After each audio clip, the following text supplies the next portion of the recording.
Yes, now I'm going to add the water. I'm using a little bit of Better Than Bouillon. Not a lot because it's, even though this is considered made with, this is 50% less sodium, it still has a lot of salt. So we don't want to get too salty.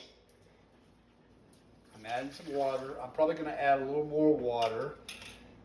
Okay, hit stop. It doesn't have to be perfect. I probably added about 3 to 4 cups of water. You don't have to use all the stock, but you're going to want to have a pretty good chicken stock that we're going to thicken up with milk and flour and cornstarch and season it properly afterwards. It's better not to get it too salty in the beginning. You can always add more salt. You can't take the salt out. Now like I said, I'm gonna cook this chicken. This chicken came out of the freezer frozen.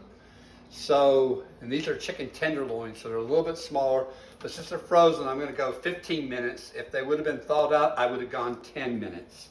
So, whatever kind of Instant Pot you have, with mine, I'm gonna hit the pressure cook, and I'm gonna go up to 10 and cook it on high, and then it should be done. Okay, now we're going to saute the raw vegetables a little bit before we add them. I'm going to heat up the pan. You can use either butter or a little oil of your choice. I'm using olive oil. We pretty much cook only with grapeseed oil for high heat, olive oil, a little avocado oil, and butter around here. That's just our choices. I like coconut oil too for high heat, but most of my family does not like the taste of coconut oil. It's a very healthy oil to cook with as well, but I don't cook with it much since my family doesn't like it. My wife and I have 2 adult sons that live with me still, now 4 sons that are special needs, so they're still living with us, and so here we go. Grab the vegetables, we add them,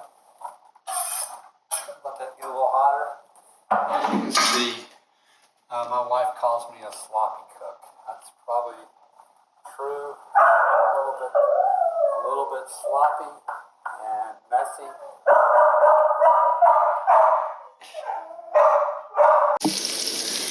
Now we're starting to make the roux to make the sauce. Using a little bit of butter. I'm going to add a little bit more olive oil as well. I'm going to put in a dash of my blend here again. My tender salt, pepper, garlic. And then I'm going to put a little flour in there. Maybe add some cornstarch as well later. The flour takes out though some. There goes the messy chef again.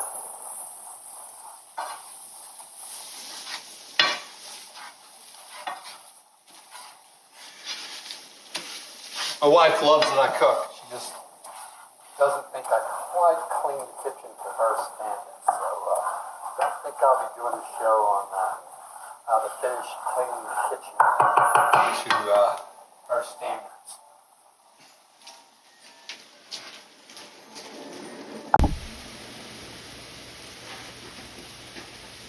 I've just added in some stock, a little bit of chicken stock. And I'm going to open up a new milk. It's going to be stubborn on me. Grab a knife.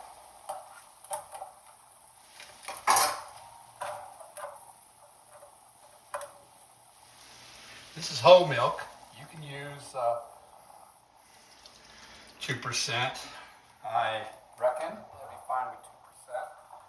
Or it's great with heavy cream or half and half. But whole milk is a good middle of the ground compromise. We like it that way. I'm going to add a little bit of white pepper to it. I just like that little extra kick that white pepper gives.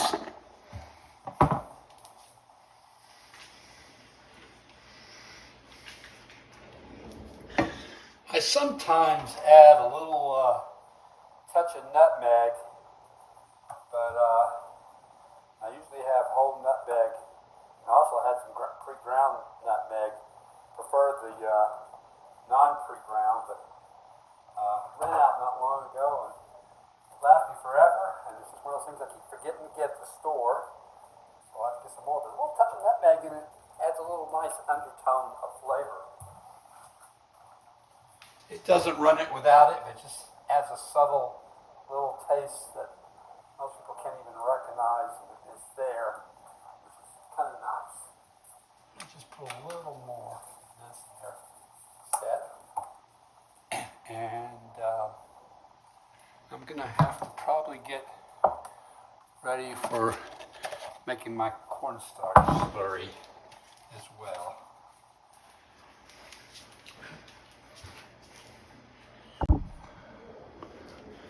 For the cornstarch slurry, which we're getting low on that as well, this is had to be perfect. I'm probably going to go with 2 big heaping tablespoons. As I said, this is not an official tablespoon, but it's pretty darn close. Not like baking. It's not a perfect science. It has to be in the ballpark. And I always add a little more or take a little away. And add about 2 tablespoons of cold milk, so you can make the slurry. It's not lumpy. And stir it all up until it's incorporated and fairly smooth.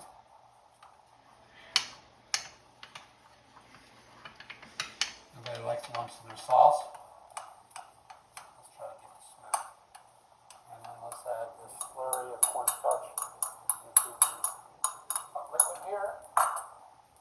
Slowly stir that in. And I'm going to need a little more milk too, because I'm going to need a little more sauce for this pot pie. My wife does not like it if it's not pretty saucy. And there goes the messy chef again. Let me grab a sponge.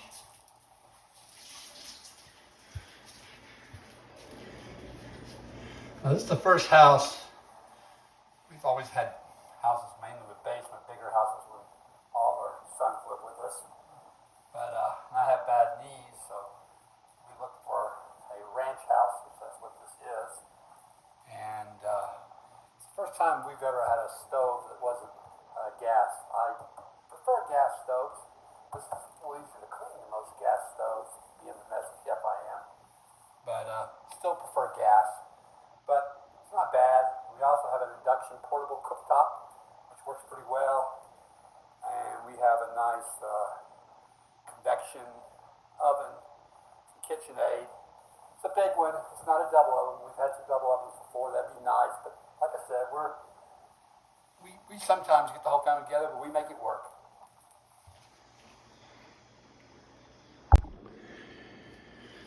Here we go, opening the Instapot. The pin is dropped down, so we're safe. And the chicken is done. We're going to have to now pull it out with some tongs and let it cool. And I have some tongs here, but I'm going to need to get a platter and let it cool.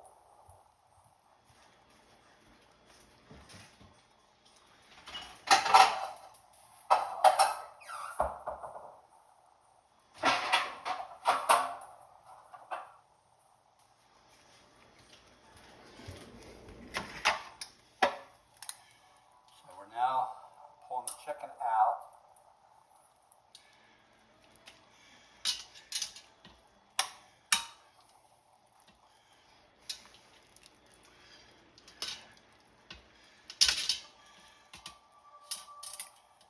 One side note, I had some already from another meal preparation, some chicken stock I had made before that I used. This chicken stock I have not used yet in our roux, and I'll be saving some of this for another future meal. There. Anyway, I'm using these nitrate gloves that got cotton liners to keep my hands from burning. And shout out to Malcolm Reed with Barbecue Right, I believe is his channel name. Learned that from him. Good little trick. This way I don't have to wait for this chicken to completely cool down, and I can get it shredded while it's still hot. Of course, I could use 2 forks, but I find that a little awkward. I find it a lot easier here to work with my fingers, and with the chicken being blazing hot, I can just shred it up here, and all it feels is just slightly warm between my fingers. And my good friend Heidi here is smelling the chicken. She loves chicken, and I might have to give her a little sample of this to make sure it's not too hot. Baby girl. I think it's okay. There you go. So, it's good. Okay, so now we're going to start putting this together. So we got the chicken, we got the frozen vegetables that I'm using, got the sauteed vegetables. Over on the stove, we have our white sauce that we made. You can add some cheese to this as well to make it a little richer. I didn't do that today. This is going to be traditional chicken pot pie with no cheese in it. So I'm going to start by, doesn't matter what order, I'm going to put the chicken in first. Order doesn't matter here. Then I'm going to put the sauteed vegetables in.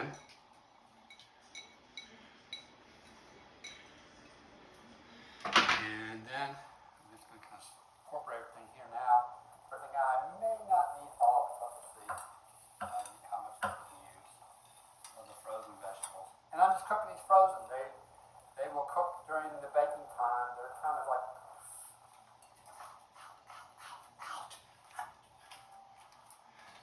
anyway, that's one of my other sons. He didn't know I was filming. So anyway, now we've got the other vegetables incorporated, the frozen ones, or the partially frozen still. And now we're going to put the white sauce on.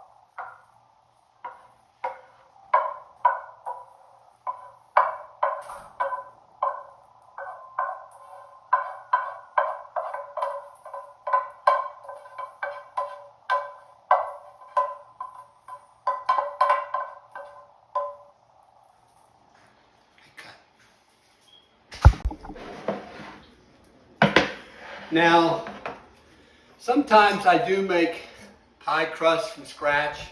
I think I do it okay. I won't say great, and it's pretty good. But sometimes I just kind of do this like a semi-homemade. Everything's homemade in here pretty much, as you know, brought together. You can buy pie crust at the grocery store, you know, the frozen kind, or we really like it with crescent rolls on the top. So I'm going to go the easy way with crescent rolls. They taste good, and it works out pretty darn well. So I'm going to open the can, and pop it, and roll it out, and put it on top. Now, sometimes getting started, I'll let the can out. You're out of the picture. I'll let the can out for a while, and that's a mistake because they get a little bit soft and gooey where I should have left them in the refrigerator. So me bad there, but I'm gonna get it started. There we go. It's very doughy.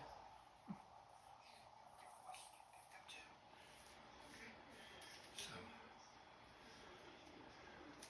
get this spoon out of the way.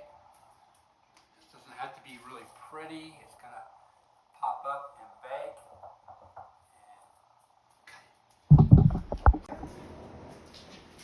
Okay, now we're getting ready to put it in the oven. We can preheat the oven to 375. I'm just cooking on regular bake. I'm not doing it convection today. So we'll be cooking this for about anywhere. It just needs to be bubbly with the crust getting brown. I'd say 45 minutes to 55 minutes. So we'll have to play that by ear. But we're ready to go. And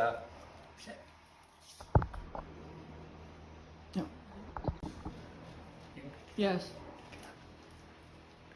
okay, it's time for it to come out. It's been 45 minutes. I did cover it with aluminum foil because it was brown a little bit too fast. It needs a little bit more time to cook. So that's something you can do if you don't want the crust to get too brown or black, and you still want it good and bubbly inside there. And then we're just going to put it over here, let it cool about 5 minutes before we cut into it. Close the oven. And we'll serve it up shortly.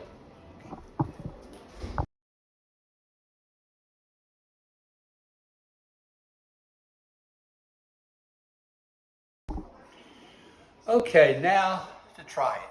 This is chicken pot pie, the crust, a little side salad. Let's just try with a little big piece of chicken. Let's get a little crust with it. That always makes it taste better. And there we go.